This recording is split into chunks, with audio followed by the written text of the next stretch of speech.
Today we're going to look at some basic guidelines for creating good slideshows to complement a presentation. We wanted to give a little advice and guidance for creating presentations, since a lot of you will be doing them for classes or even for your Div 3. I'm going to present a slideshow to you and we'll try to follow my own advice. So what you're seeing on the screen are my PowerPoint slides. The very best way to use a slideshow is to have it complement, illustrate, and support your talk. It's an enhancement, and it shouldn't replicate everything you're saying. So if you are Beyonce, the slideshow is like your backup singer. It adds emphasis, but you don't want it to overshadow you. So this is an example of what not to do. Slides should have minimal text. Do not read the slides to the audience. This is the most boring way to present, and we've all had to sit through presentations like this. So the solution is don't use bullets. Have one slide for each point that you're making. And on that slide, have some kind of an image. We're humans, we like to look at things. You may have images that relate to your project. You can look online for copyright-free material from places like Wikimedia or Google. Most of the images in this slideshow are from Wikimedia or ones I made myself.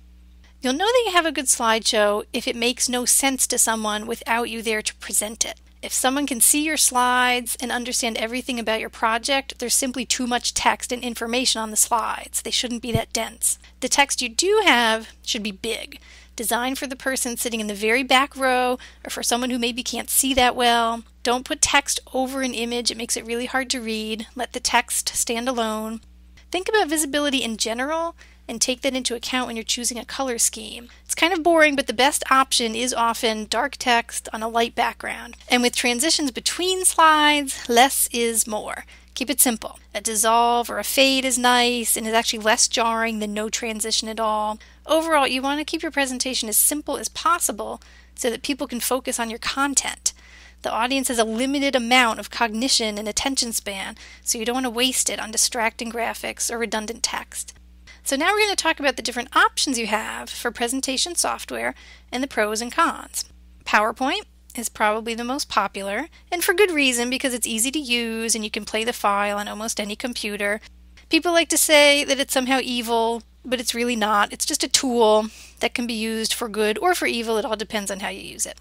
So one good thing about PowerPoint and other traditional presentation programs is that you have something called presenter view. So when you're using a projector, your regular slides show on the projector, but on your laptop, the screen shows something like this, where you can see notes that you've made for yourself. It shows you what the next slide coming up is. You might have a timer, something like that.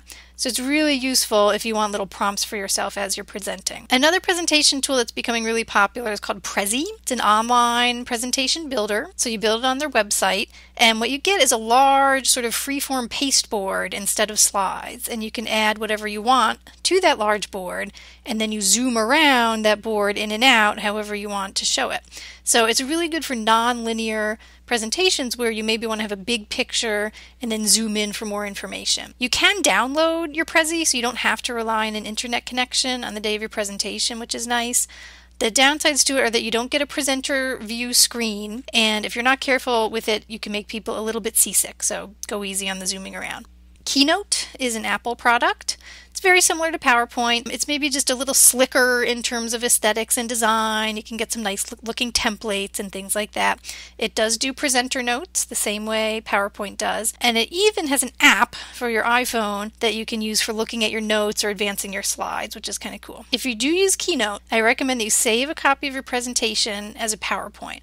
We're going to go into more detail on disaster preparedness for presentation day, but this is one step to take just in case you have to use someone else's computer. Not that many people actually have Keynote, so you can save a version as a PowerPoint that you'll be able to open on just about anyone's machine. Google Presentations is part of the Google Docs, Google Drive suite. It's good for simple slideshows. If you do use them, I would suggest saving it down to your computer, download it as a PowerPoint, so you don't have to rely on internet connectivity when you're giving your presentation. So now we're going to go over some general tips for presenting, technical and otherwise. Preparation is the key. to having your presentation go smoothly and also to not feeling as nervous. The less you have to worry about, the less nervous you're going to be. So if this is an important presentation, I would practice it a lot, like literally 20 times. You want to be so bored with giving it that you could do it in your sleep if you had to. Rehearse your presentation in the room where you will be giving it. This is really good psychologically just to be in that space, but it's also really important to test your computer with the projector in the room. Make sure you know how to operate the equipment, the switchers, all those little things. Do it far enough ahead of time so that you can get help if you can't figure something out. Make sure you know how to find and use your computer's display settings because you might need to make some adjustments to have the presentation look good on the projector or to connect to the projector at all.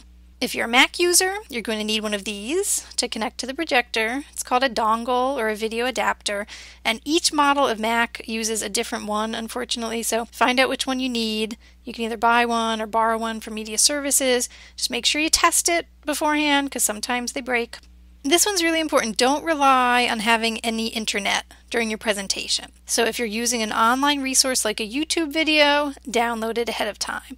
Likewise, if you're using an online presentation tool like Prezi or Google, download it. You don't want your whole presentation to be ruined just because the network blipped. If you need to show a website, take screenshots of it and put them in your presentation or your PowerPoint, whatever you're using. This means you don't need internet, and it's also an elegant way to do it because you're not going to have to exit your PowerPoint show, find the website, then go back into PowerPoint. It just helps things flow more smoothly, and it also ensures the site is going to be available when you need to see it. If it's an interactive website or something that you need to show in action, you can make a screencast and insert it as a video into your presentation. I can't tell you how many times I've been to a demo where something didn't work like it was supposed to. So if you record it ahead of time, you know for sure that people are going to see what you want them to see. For taking these screenshots or making short screen recordings, I really like Jing, which is a free tool. I'm going to talk a little bit about disaster preparedness here. You want to imagine and prepare for this happening to your computer 2 minutes before you are due to present. And you're going to make that be okay.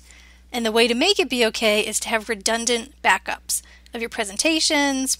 Ideally have an extra computer with the presentation loaded onto it that you can use in a pinch. Have the presentation maybe on a thumb drive, maybe online. Just give yourself multiple options should disaster befall you. I hope most of you are doing this already, but you want to make sure to back up the stuff on your computer regularly while you're working.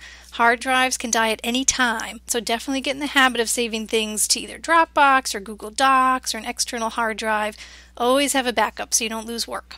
You can also do some preparation that involves training your brain to relax. These are some great free podcasts that help you set triggers to calm yourself down. Really useful on presentation day. I'd also recommend looking around and take advantage of any programs the college has going on around relaxation. It's such a stressful time, but there are steps you can take that are really going to help. And finally, the upshot of all this preparation is that you are going to be able to relax, and on the day of your presentation, you'll be able to sail into that room and nail it. So with that, I wish you all good luck, and always feel free to contact me if you need any help.